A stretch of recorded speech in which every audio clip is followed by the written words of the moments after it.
شب دیدیش؟ آره. دلت تنگ شده بود؟ آره، ولی این فقط از دور بود. همین برام کافیه. چرا دوباره داری گریه میکنی؟ دلتنگشم. خسته نشدی از بس منتظر موندی؟ نه، ولی اون بهت فکر نمیکنه. برام مهم نیست. تو حتی به عکسشم قانعی. چرا؟ نمیدونم. اون کنار یکی دیگه خوشه. خوشیش آرزومه. تو دیوونه ای. آره، دیوونه اون. کاش اونم تو رو انقدر دوست داشت. ای کاش.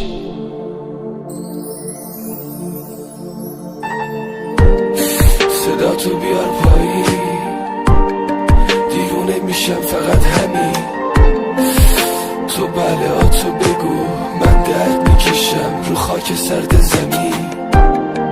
کی شماتی درست کردی از مرگ و گریه های نفس بریدنی. درد مرگ بریدم از همه، از اولشم داستان پر غمه. نوشته های من امشب رو بال پروازه، دلیل گریه های من هیچی نیست رازه. تناب دار دروغای تو دوره گلو خفه میکنه ولی کلی خاطره میسازه. تو عاشق ثروت و پول و ماشین و زری، میرسی به همه چی به حرمت دل شکنی. تو حرمت لیلی و شکستی به هرزگری، فرهادو کشیدی به مرگی از جنس خودزنی. دیگه وقتشه که از هم خدافزی کنیم. ناجی حس قریب تو بودم، من خواب شده بودم با حرفای دروغین تو را.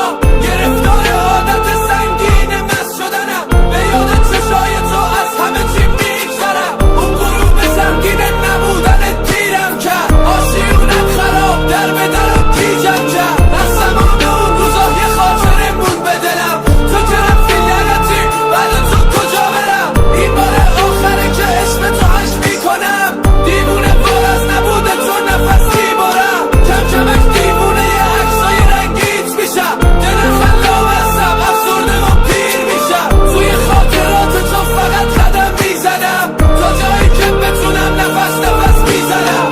تو میری قلب من از دوریت بیتاب میشه، بدیاتم روی دیوار خونه قاب میشه. واسه کل عاشقای شهرمون ساز زدم.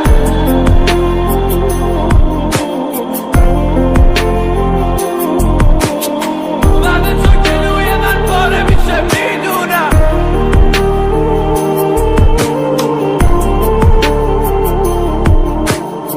بعد تو هر کی اومد از سرم بال زدم.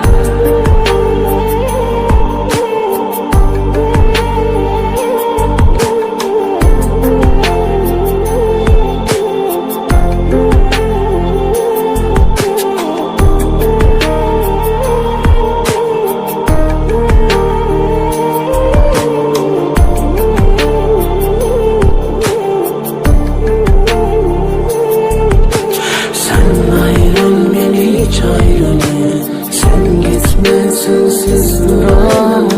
Seviyorum seni tek başına, sen yaşa otur sen bırak bana. Sen ayrıl beni hiç ayrılma, sen gitme sensiz duramam. Seviyorum seni tek başına, sen yaşa otur sen bırak bana.